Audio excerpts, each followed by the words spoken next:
২০২৪ সালে বিনিয়োগ প্রতিষ্ঠান ইউরো প্যাসিফিক অ্যাসেট ম্যানেজমেন্টের প্রধান অর্থনীতিবিদ পিটার স্কিফ বলেছিলেন, স্বর্ণের দাম বাড়া মাত্র শুরু হয়েছে।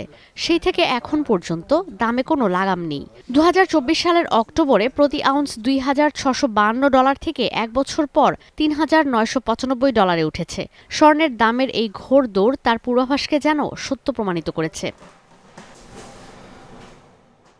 সেই সাক্ষাৎকারে পিটার স্কিফ বলেছিলেন, যদি স্বর্ণের দাম $20 থেকে $২,৬০০ উঠতে পারে, তবে $২,৬০০ থেকে ২৬,০০০ কিংবা $১,০০,০০০-এও উন্নীত হতে পারে।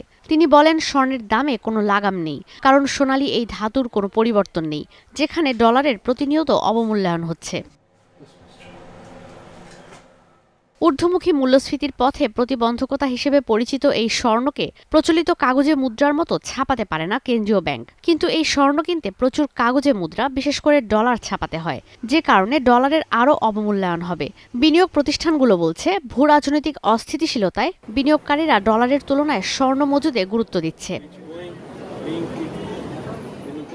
গেল শুক্রবার প্রথমবারের মতো স্বর্ণের দাম প্রতি আউন্স $৪,৫০০-এর ওপরে ওঠে। ১৯৭৯ সালের পর যা স্বর্ণের দামের সর্বোচ্চ উত্থান। অর্থনীতিবিদরা বলছেন, ২০২৬ সালের প্রথমার্ধেই প্রতি আউন্স স্বর্ণের দাম উঠবে $৫,০০০। ২০৩০ সাল নাগাদ $১০,০০০-এও উঠতে পারে।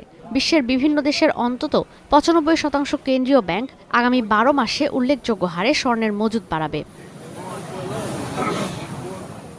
স্বর্ণের পাশাপাশি রূপার দামেও চলছে অস্বাভাবিক উত্থান। এজন্য দায়ী করা হচ্ছে চীনকে। বিভিন্ন প্রতিবেদনে বলা হচ্ছে, ২০২৬ সাল থেকে রূপার রপ্তানি সীমিত করবে বেইজিং। চলতি বছর এখন পর্যন্ত ১৬০% পর্যন্ত বেড়েছে রূপার দাম, উঠেছিল প্রতি আউন্স $৮০। এই বাজারে বর্তমানে চীনের আধিপত্য ব্যাপক। শিল্প খাতের মধ্যে বৈদ্যুতিক গাড়ি ও নবায়নযোগ্য জ্বালানি খাতে সবচেয়ে বেশি ব্যবহৃত হয় রূপা। এদিকে ক্রেতারা ডিজিটাল স্বর্ণ ছেড়ে প্রকৃত স্বর্ণে ঝুঁকে পড়ায় চলতি বছর ক্রিপ্টোকারেন্সি বিটকয়েনের দাম ৬% কমেছে। অনিশ্চয়তার মধ্যে বিটকয়েনের মূল্যবৃদ্ধির বাস্তবতা থাকলেও বাস্তবে তার প্রতিফলন দেখা যায়নি।